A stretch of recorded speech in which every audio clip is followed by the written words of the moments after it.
Today at T-Mobile, I'm joined by a special co-anchor. What up, everybody? It's your boy, Big Snoop Deal Double G. Snoop, where can people go to find great deals? Head to T-Mobile.com and get 4 iPhone 16s with Apple Intelligence on us, plus 4 lines for $25. That's quite a deal, Snoop. And when you switch to T-Mobile, you can save versus the other big guys' comparable plans plus streaming. Respect. We up out of here.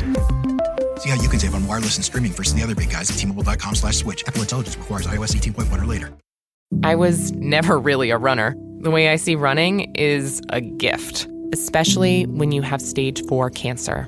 I'm Anne. I'm running the Boston Marathon, presented by Bank of America. I run for Dana-Farber Cancer Institute to give people like me a chance to thrive in life, even with cancer. Join Bank of America in helping Anne's cause. Give if you can at BofA.com/supportAnne. What would you like the power to do? References to charitable organizations is not an endorsement by Bank of America Corporation. Copyright 2025. Oh, wonder-working power in the precious... Incredible as they seem, are not the results of mass hysteria.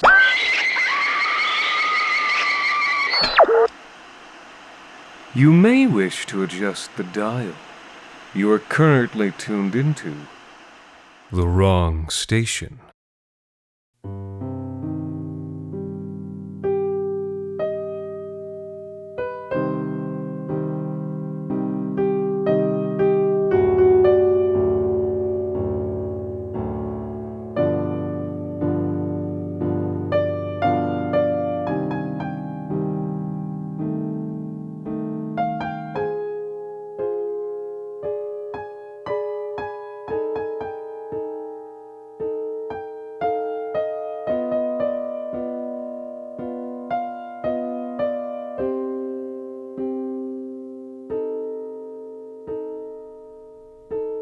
So you're the one from insurance. Yeah, I know you need a statement. No, I don't mind talking about it now, but let's make it quick. I'm leaving for the cottage in a few hours. And shut the door. I'd obviously heard about the house before. You can't work at Kincaid Gold Limited and not hear about it. You know, every few weeks I still get a breathless email from some new underling who's found one of the old 80s tabloid articles. You know, the ones with the screaming 72-point font headlines. Articles detailing the tragic/bizarre deaths of the Kincaids while on vacation in South America. Articles filled with leaked details about the miserly will, which left almost nothing to the family or charity. Articles that speculated about hidden treasure in the sealed-off home of Canada's most paranoid power couple. It's interesting to some, but old news to me. I mean, sure, I used to daydream of smashing through the drywall to find rubies the size and color of raw ribeye steaks, but who didn't? It's just idle fantasy. And then the CFO called me into a closed-door meeting. At that point, I'd never spoken to the CFO, not even at the Christmas party. By choice. Upper management was, and notoriously is, fickle.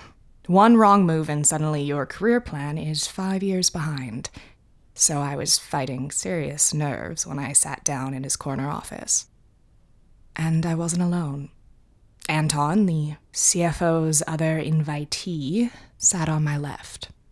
Anton was a rising star in the Kincaid management firmament. I knew him from the long, invective-filled nights I'd spent drinking with other managers, ones he'd backstabbed on the way to another promotion. From the sound of it, he was almost as devious as me. Almost. The CFO explained that he was offering us a special assignment. Several newly elected South American governments were brazenly ignoring Kincaid Gold's legal mining rights. The foundation of their claims was that the deeds never existed. Obviously, they did exist, but... And here the CFO had us sign an NDA. The company had been unable to locate the originals. While the deceased founders of Kincaid, Arthur and Liliana Kincaid, had not literally hidden gemstones in the wall, it was true they had been very careful with every single asset. If they hadn't been destroyed, the original deeds were almost certainly somewhere inside the Kincaid mansion. After all, as stipulated in the will, The house and its contents had been left totally untouched for nearly 40 years. The South America situation had become so dire that the executor of the estate had relented to the company's team of lawyers, allowing Kincaid Limited access to the house for the first time. In exchange for a generous compensation package, Anton and I were being formally asked to search the house for the original mining rights and any other, quote, useful documents. Anton immediately accepted the offer. He grinned at me, flashing 2 rows of expensive veneers. By taking the initiative, he'd impressed the CFO, and if I accepted now, I would seem weak, a follower, not VP material. So instead, I leaned back thoughtfully as if weighing my options. And then I asked about the roses. A smile plucked at the corner of the CFO's mouth. Liliana Kincaid was known for her expansive rose garden, rumored to contain thousands of species, along with unique cultivars found nowhere in the wild. I say rumored, because like any good garden, they were never open to the public. Cultivation for some exotic species was thought to be impossible in this climate, but Liliana's mercenary botanists had managed to create frost-tolerant versions of every species she'd brought back. Their findings were protected under the most punitive of non-disclosure agreements, which were still viciously maintained by the estate. However, there were whispers that a series of notebooks had been kept by Liliana and filled with handwritten instructions, techniques, diagrams. In theory, they contained everything you'd need to reproduce her gardens. Were those books the other useful documents the company wanted? That smile widened across the CFO's face. Yes, if the books were real, they could be very useful.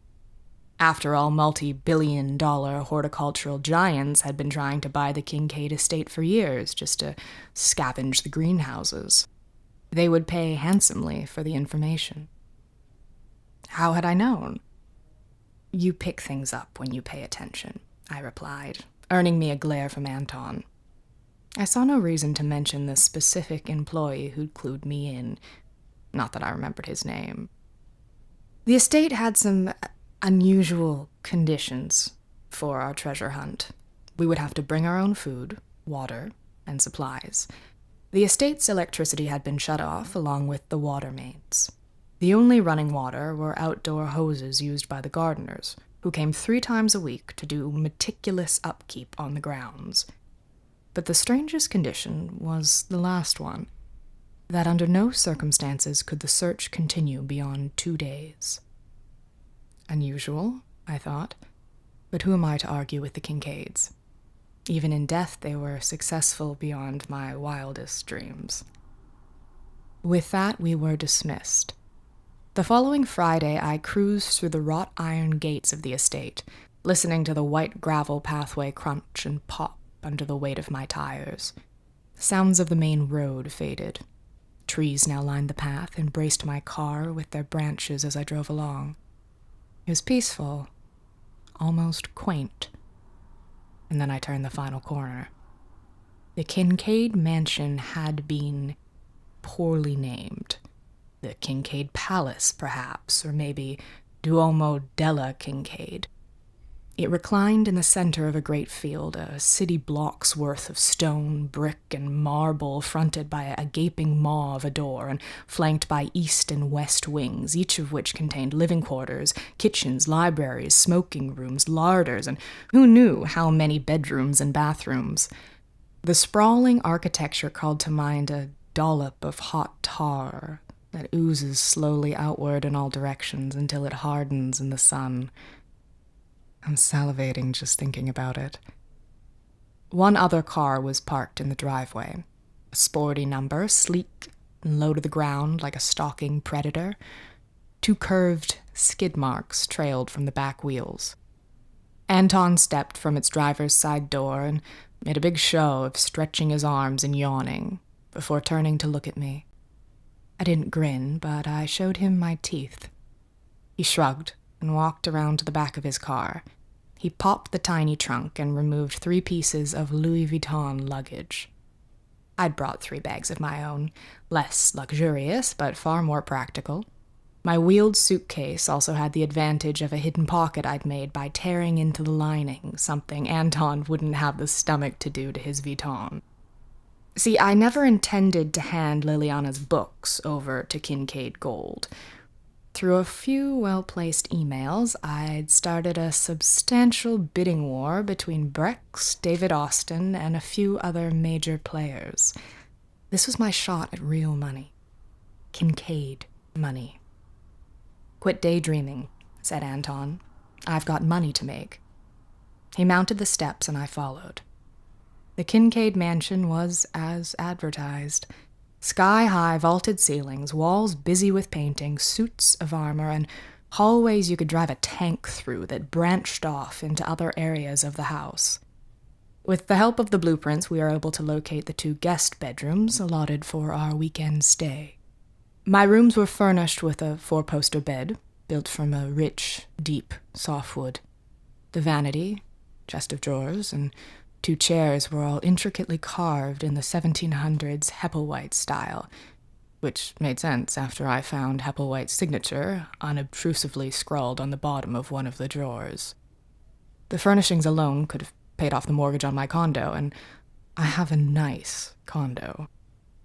Anton and I ate lunch in a cavernous dining hall where the scrape and clink of the 200-year-old silverware reverberated around the room before being swallowed by the massive tapestry that hung above us. It portrayed a vicious battle scene, clearly a lopsided one. Blood spurted from the throats of the countless men and horses. The swords of the victors were haloed with golden thread. It must have been a few hundred years old, at least. Anton was chatty. His amazement at the house had overridden his contempt for me, and, mouthful, he excitedly described the luxuries of his bedroom, and then listened intently as I described mine. But what he really seemed enamored with was this tapestry. He went on and on about how great it would look in his office, and all that he'd have to do was chop it up into smaller pieces. After a few moments, both Anton and I were surprised to find that we'd already finished the lunches we'd packed. At the time, it made sense we were so hungry, the excitement of the day and all. We'd both cracked our second containers of food as we began evaluating the blueprints. Guided by our private divinations, we took turns choosing which rooms to search. Anton took Arthur Kincaid's office, a choice I thought was too obvious, while I took the private library, reasoning that the mining rights or cultivation instructions could be squeezed between the pages of any book. We picked until our blueprints were scrawled with red A's and blue E's, along with a light dusting of crumbs. I packed away empty Tupperware and prepared to work, even though I was still hungry. The library's grandeur exceeded even my high expectations. Spiral staircase, overstuffed leather armchairs, coffee tables inlaid with exotic wood. But the real attraction was the collection itself. I rifled through first editions of everything from Shakespeare to Karl Marx. Most of them had never been removed from the shelves. Many more had been carefully preserved in plastic or under glass. These weren't the kind of books you read. You'd have to be an idiot. I ditched the library. I had a feeling Arthur and Liliana were too paranoid to leave something so valuable in a space they clearly never used. The rest of my search tore through a guest bedroom, wine cellar, and the abandoned stables with equally bad luck, my mood sinking lower with each failure. It didn't help that I'd already worked up a healthy appetite. Luckily, halfway through checking the walls of the personal bowling alley, I noticed it was dinner. Of course, we'd eaten our dinners at lunch, so Anton and I dug into some of the food we'd portioned for the next day. Our conversation was muted, partly due to exhaustion and partly to mutual failure. Begrudgingly, Anton admitted his search had turned up nothing. That night, I lay alone in the 4-poster bed, staring at the dark ceiling, trying to use a self-calming technique I'd picked up from a junior management seminar. Just one day left, and I had nothing to show the CFO.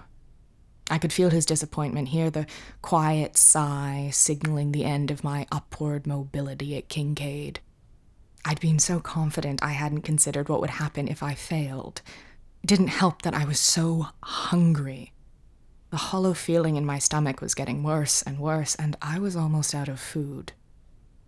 It quickly became clear that sleep wasn't an option. I flicked on my booklight and spread the estate blueprints across the bed. With pen in hand, I scoured for the possible locations of hidden chambers, fake walls, and secret gardens, all while trying to ignore the twisting emptiness in my guts. To distract myself, I thought of the beautiful things I could buy, if everything went according to plan tomorrow. The sale of Liliana's books alone could finance an estate almost as luxurious as the Kincaids, perhaps more so. The thought was enough to make me salivate. I was preoccupied with these plans when a loud, brutal crack broke the silence. I whirled around, half expecting to see Anton in the doorway, a smoking handgun leveled at my heart, but the door was closed. I scanned the room frantically for the source of the noise, but finding nothing. It was only after rechecking the locks on the windows that I saw my reflection in the darkened glass. My mouth was coated in a black substance. I touched my lips and a drop came away on my finger. It was ink.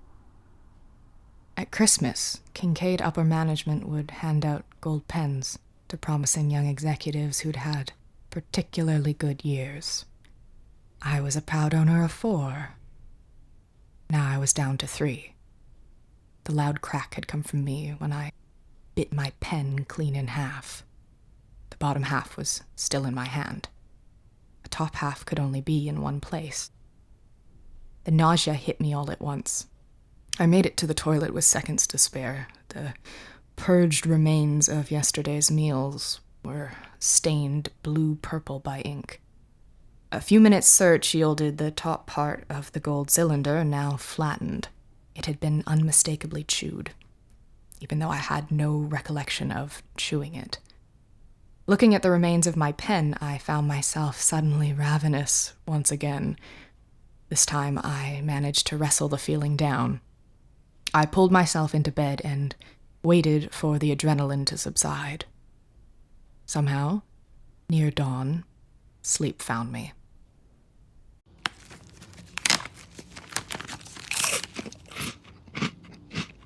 Uh-oh. The last cookie. You can get a new box of cookies in as fast as an hour with Walmart Express Delivery.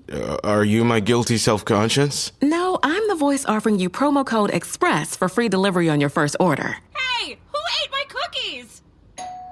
You mean, these cookies? Order now. Welcome to your Walmart. Promotion valid for first express delivery order. $50 minimum subject to availability. Restrictions apply. This episode is brought to you by Indeed. When your computer breaks, you don't wait for it to magically start working again. You fix the problem. So why wait to hire the people your company desperately needs? Use Indeed's sponsored jobs to hire top talent fast. And even better, you only pay for results. There's no need to wait. Speed up your hiring with a $75 sponsored job credit at Indeed.com/podcast. Terms and conditions apply. The next morning, having eaten breakfast for dinner last night, I skipped a meal and made my way across the grounds towards the silent rows of glass and metal that comprised the greenhouses. The fresh air and dewy grass were nearly enough to make me forget about the previous night. The gardeners had done a beautiful job maintaining the grounds, but Liliana's private greenhouses were considered part of the house. In that time since Liliana died, they'd turned wild. Thorns raked my skin as I searched, and I cursed myself for forgetting to bring gardening gloves. Not that I owned a pair. By the time I reached the last greenhouse, my hands were as bloody as they were empty. I hadn't found the mining rights or any sign of the book, if it even existed. I hoped Anton had had better luck. There was still time to push him down the stairs. Rust flaked from the hinges as I opened the greenhouse door, releasing a blast of heavy, perfumed air.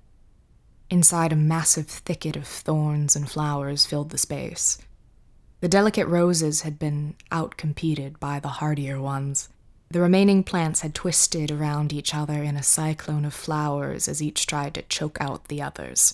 Leaves and stems bled chlorophyll where they were scarred by thorns. The plant's manic upward growth was stopped only by the greenhouse ceiling, where the stems had grown thick enough to completely block the sun.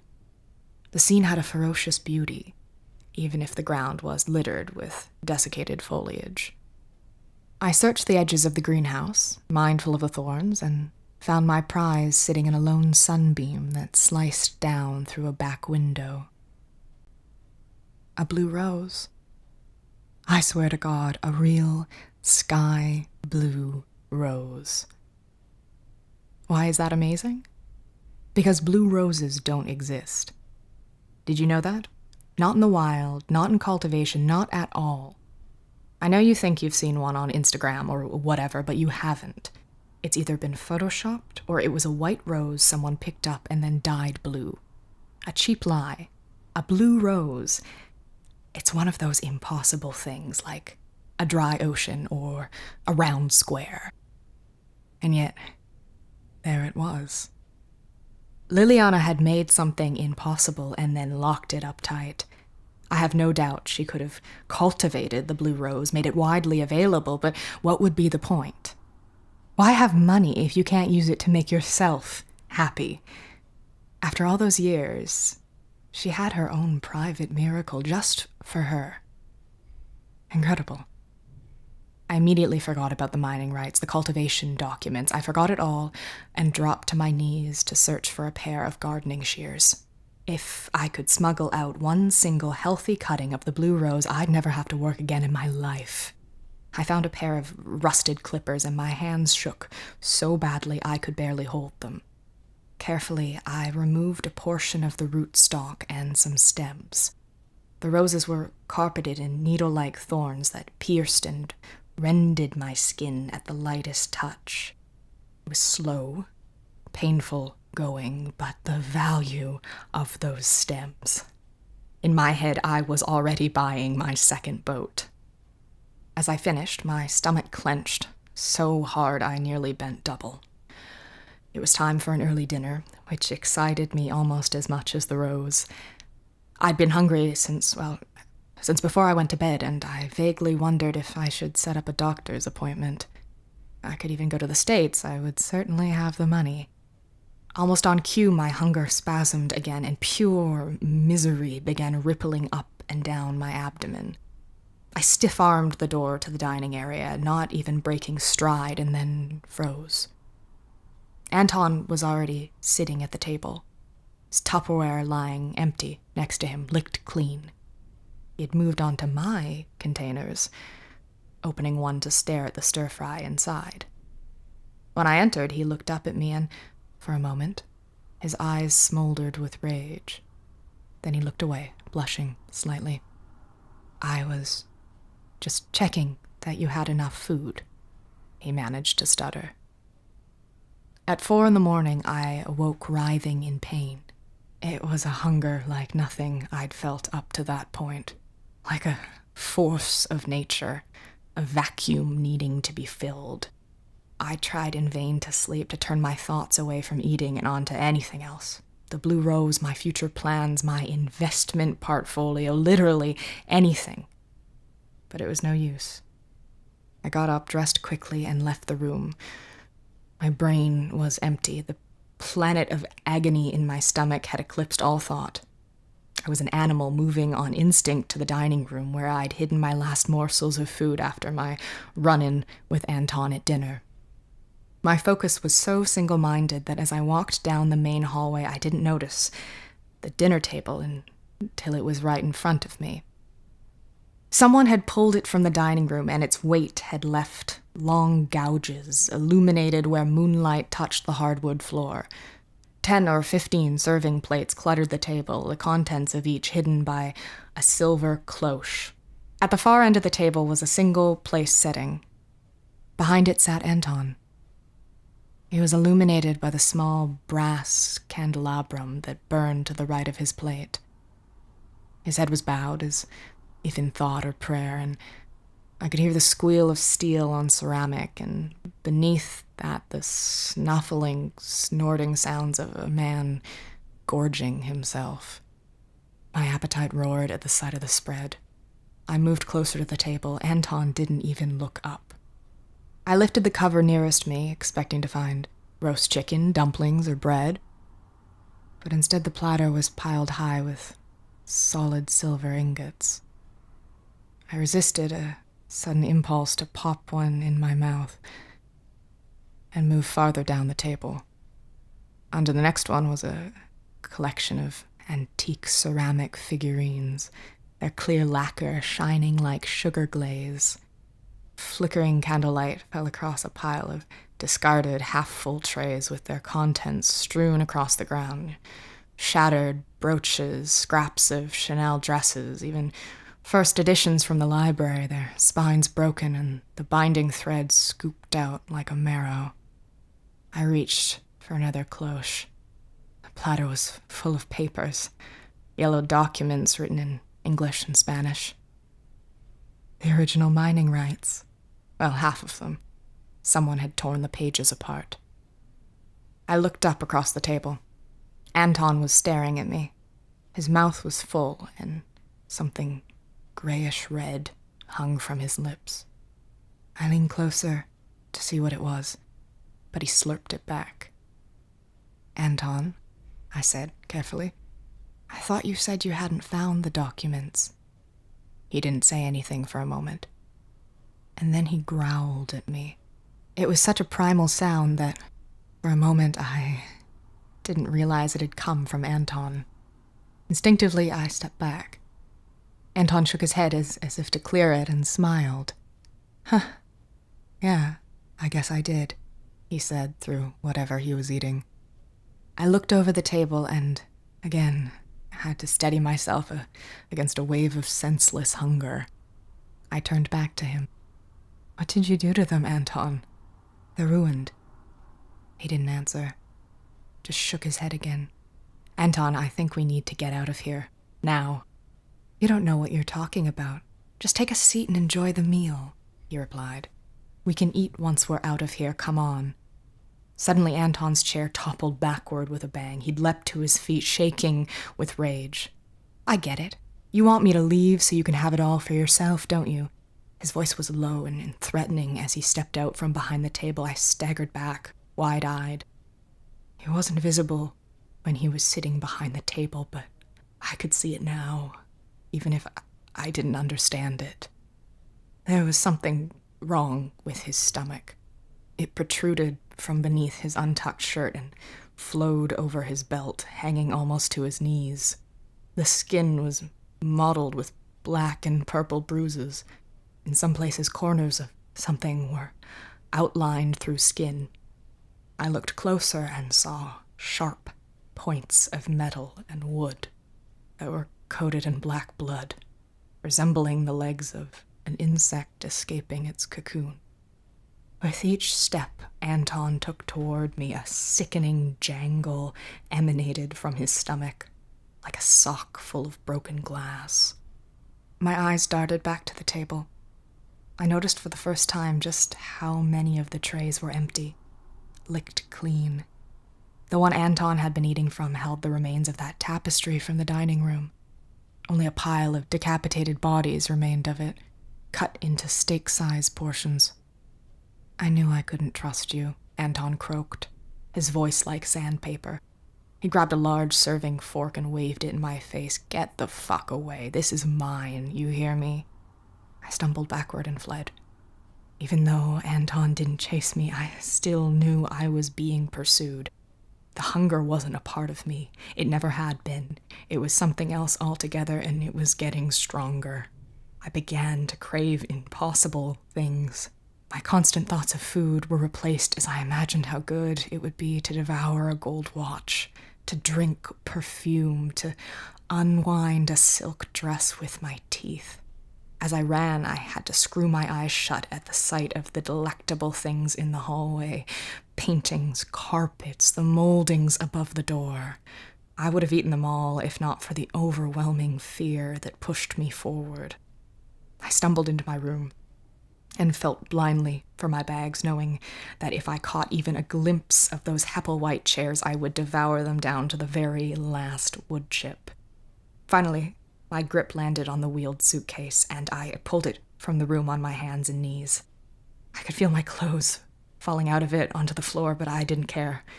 All that mattered were the rose clippings safe in their hidden pocket. I ran for the door as my contorted guts threatened to fold me in half. The full force of the hunger was very close now. I could feel it rise up, preparing to break over me like a wave. I put my hand in my mouth and bit down hard.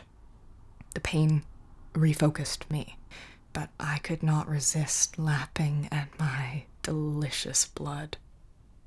I ran by Anton as I made my way to the door. He'd moved from gorging on the tapestry to eating the silver platter itself. He bared his teeth at me as I passed. The veneers had been chipped away. I dashed along the lawn, weeping freely now. I nearly made it to my car. I think I could have made it. But a few feet away, a brutal cramp knifed between my ribs, and I toppled over, collapsing onto the grass. It was too much to bear. My stomach wrenched itself free of my mind. I was more hunger than human. Without thinking, I dug my fingers deep into the cool earth and pulled up a handful of soil. My mouth seemed to open of its own accord, and I crammed my fist inside. Chew, swallow, second handful. Chew, swallow, now a third. A fourth, a fifth. I ate the grass, dirt, worms, stones, whatever was in reach. A screaming nausea urged me to vomit, but I ignored it, jamming another clod of earth into my mouth. My throat swallowed dutifully. I tried to rise, but the hunger wouldn't let me. I was pulled flat against the ground again, closer to the food. Whimpering, I tried to drag myself to the car with lacerated hands, devouring fistfuls of whatever my fingers touched as I clawed myself forward. Suddenly my fingers were entwined in a silk scarf. I had reached my bag. In horror, I watched my hands reach into that secret pocket and reappear bloody, clenching the rose cuttings in their grip. The cuttings had no taste, or none that I can remember. Just a searing pain as they sliced my gums and ripped my throat open from end to end. Three handfuls of thorns and bramble before I felt an iron grip grapple with my wrist. A second hand ripped the last of the stems from my grasp. I heard a hiss of pain as the thorns dug into someone else's flesh. And then I was airborne, slung over a shoulder and carried away from the roses, the greenhouse, Anton, the entire estate. I strained my arms down until the muscles twanged like harp strings, trying to scoop up something, anything I could devour. But it was no use. Tears of pain flowed freely as I felt myself starving to death, unable to do anything but watch the Kincaid estate recede into the distance until it was no larger than a mouthful. The legs that had carried me away wore dirt-encrusted boots. The CFO's words trickled through my mind. The gardeners come 3 times a week. Then, darkness. I woke up in a nearby hospital. That's where I heard Anton was dead. He'd been found filled with, well, you name it. The objects had ruptured his stomach, filling his entire abdomen before piling up all the way to the brim of his throat. An 18th century table runner was found dangling from his mouth like a long cotton tongue. I, on the other hand, had been lucky. Probably would have died if the gardener hadn't driven me directly to the ER. The internal damage wasn't so bad even after the additional procedure. You can still see the scar on my stomach. Right here. That's where the CFO had them cut me open to get at the rose cuttings. I couldn't walk right for a few months, but I get it. You can't leave money on the table. That's business 101. Me? I got to head up the Blue Rose product rollout, a perfect opportunity for Kincaid Botanicals to move into the European market. Got a fat bonus out of it, too. I'm thinking about spending it on an original Hepplewhite chair, or some Balzac first editions, or maybe a new gold pen, or maybe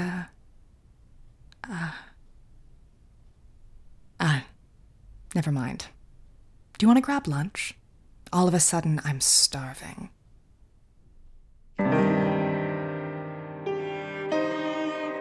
The Wrong Station is made possible by the generous support of our listeners on Patreon. Consider visiting today at patreon.com/thewrongstation. You can also support us by leaving a rating and review on iTunes, or wherever it is that you listen to The Wrong Station.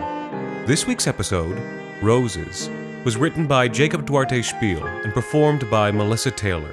The Wrong Station is co-produced by Alexander Saxton, Anthony Botello, and Jacob Duarte Spiel, with music composed and performed on the piano by Ilan Citrin, and arranged for the viola and performed by Viola Schmid. You can subscribe to The Wrong Station on iTunes, Google Play Music, Spotify, and any other of your favorite podcast services. You can follow The Wrong Station on Facebook, Twitter, and Instagram, and email us at thewrongstation@gmail.com. You can also follow The Wrong Station creative team on Twitter at AEW Saxton, AJV Botello, and Jacob BRDS. And until next time, thank you for listening.